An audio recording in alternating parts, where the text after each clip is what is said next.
আজ রানী রাসমণি রোডে কিন্তু পরিবর্তন যাত্রা আয়োজন করা হলো। উপস্থিত ছিলেন বিজেপি রাজ্য সভাপতি শ্রমিক ভট্টাচার্য থেকে শুরু করে উত্তর ও দক্ষিণে একাধিক শীর্ষ নেতৃত্বরা, এবং এই সভা থেকে যেমন এ রাজ্যে ঘটে যাওয়া প্রত্যেকটা বিষয় অর্থাৎ নারী নির্যাতন থেকে শুরু করে চাকরি দুর্নীতি থেকে শুরু করে প্রশাসনের দুর্বল ভূমিকা সমস্ত কিছু যেমন তুলে ধরা হয়েছে, ঠিক সেইভাবে আগামী 14 তারিখ যে ব্রিগেডে মহাসভা, সেই সভাটাও কিন্তু ঘোষণা করে দেওয়া হয়েছে এক প্রকার, এবং সেই সভা থেকেই বলা যেতে পারে যে পরিবর্তনের ডাকের কথাও কিন্তু এখান থেকে ঘোষণা করে দেওয়া হয়। ক্যামেরা হিমাদ্রি ব্যানার্জির সঙ্গে সায়ন চক্রবর্তীর রিপোর্ট, ভিশন প্লাস নিউজ।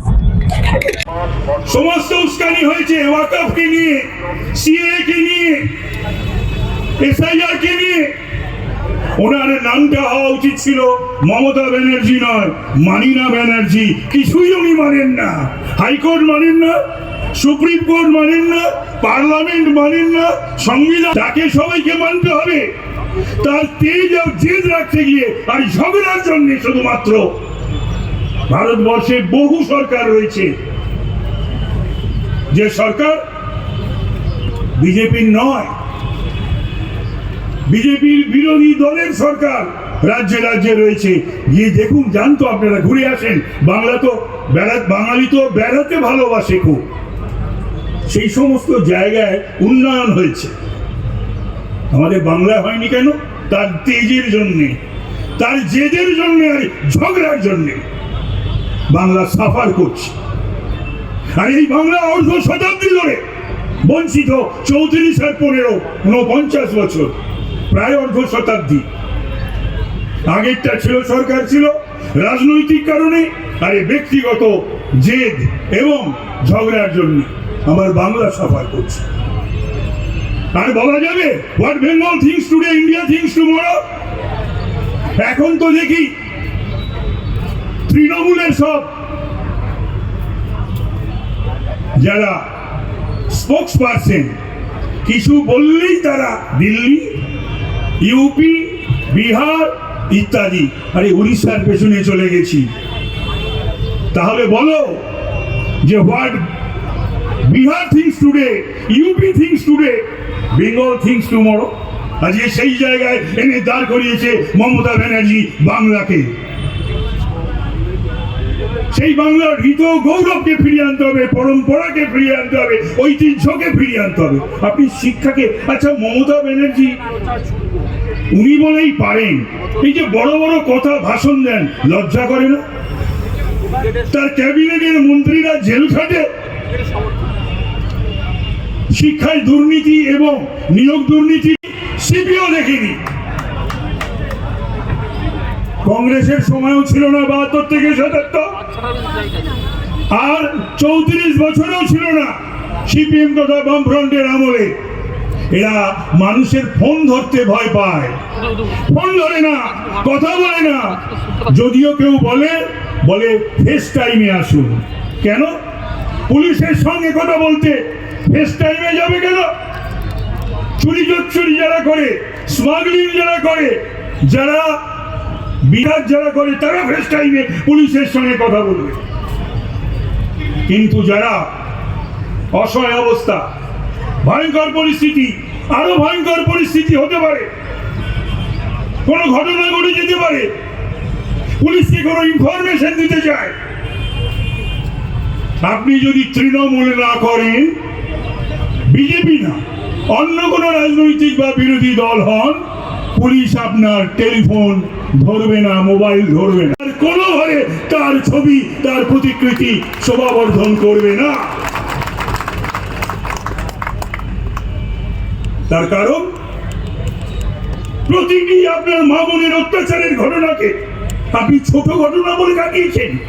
আমার মনে আছে অনিতা দেওয়ানের ঘটনাকে, তদানীন্তন মুখ্যমন্ত্রী। আমরা তখন বিধানসভা থেকে রাস্তা উত্তাল হয়েছিল, কাঁপিয়ে দিয়েছিলাম। এটা মুখ্যমন্ত্রীর কথা হলো? এমন ঘটনা তো কতই ঘটে। আর পশ্চিম বাংলার বুকে মহিলা মুখ্যমন্ত্রী হওয়া সত্ত্বেও প্রতিটি মহিলাদের উপর অত্যাচার এবং খুনের ঘটনা বা শ্লীলতাহানি, সম্ভ্রমানির ঘটনাকে উনি ছোট ঘটনা, ছোটখাটো ব্যাপার বলে তিনি হালকা করে দেওয়ার চেষ্টা করেছেন, এবং এতে এনকারেজ হয়েছে, ইম্পিটাস পেয়েছে ওই সমস্ত দুর্বৃত্তরা, মা বোনেদের ওপর অত্যাচারীরা। এটা খুবই দুঃখের বিষয়, খুবই বেদনার বিষয়, লজ্জার বিষয়। সব ক্ষেত্রে এইভাবে আমরা দেখেছি বিচারের বাণী নীরবে নিবৃতে কাটছে। করে দিয়েছেন এরকম ভঙ্গুর মেরুদণ্ড নিয়ে আর যাই হোক বাংলার শাসন হবে না, কলকাতার শাসন হবে না।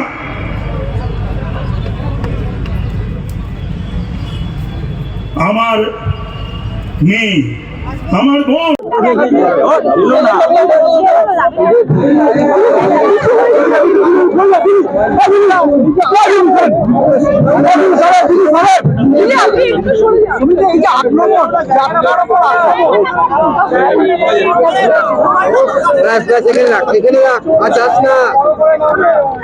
আমার ইয়েটা পরিবর্তন যাত্রা সহ বিভিন্ন জায়গায়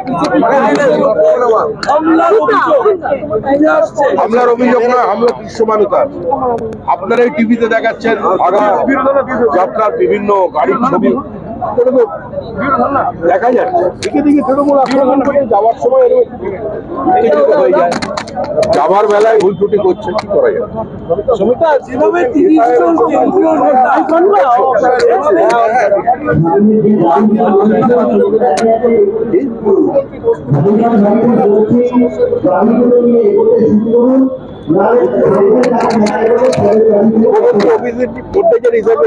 কাদের সমস্যা ফেলে মতুয়াদের দীর্ঘদিনের দাবি নাগরিকত্বের দাবি, হরিচাঁদ ঠাকুরের দাবি, হরিচাঁদ ঠাকুরের দাবি, নমশূদ্রদের দাবি। যখন সিএ তৈরি করা হলো মুখ্যমন্ত্রী বললেন ক্যাকা ছিছি। এখন ওনার মতুয়ার কথা মনে পড়েছে? কোন মতুয়া দিয়ে, কোন নমশূদ্র দিয়ে, কোন বিভাজন তৈরি করা যাবে? পশ্চিমবঙ্গের মানুষ যে কোনো সম্প্রদায়ের মানুষ পশ্চিমবঙ্গ বা পশ্চিমবাংলার চলতে দেবে। তৃণমূল কংগ্রেসের অভিযোগ করছে যে মতুয়াদেরকে নাগরিকত্ব দেওয়ার নাম করে তাদেরকে এখন বিপদে দাঁড় করানো হয়েছে। কিছু কিছু মানুষ মুখ্যমন্ত্রী আর মুখ্যমন্ত্রীর দলের মিথ্যাচার এবং চক্রান্তের শিকার হয়েছে, তারা এখন বুঝতে পেরেছে, তারা এখন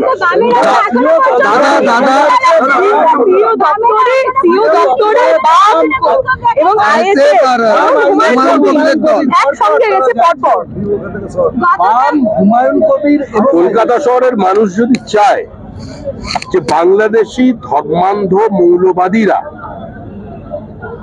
আজকে পশ্চিমবঙ্গের ভাগ্য নিয়ন্ত্রণ করবে, তাহলে তাই হবে। এটা গণতান্ত্রিক ব্যবস্থা।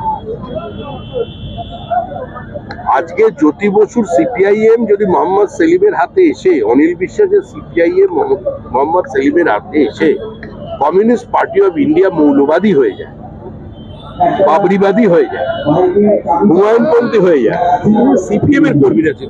আমরা বলছি সেন্ট্রাল ফোর্স এই যে ইলেকশন মুখ্যমন্ত্রী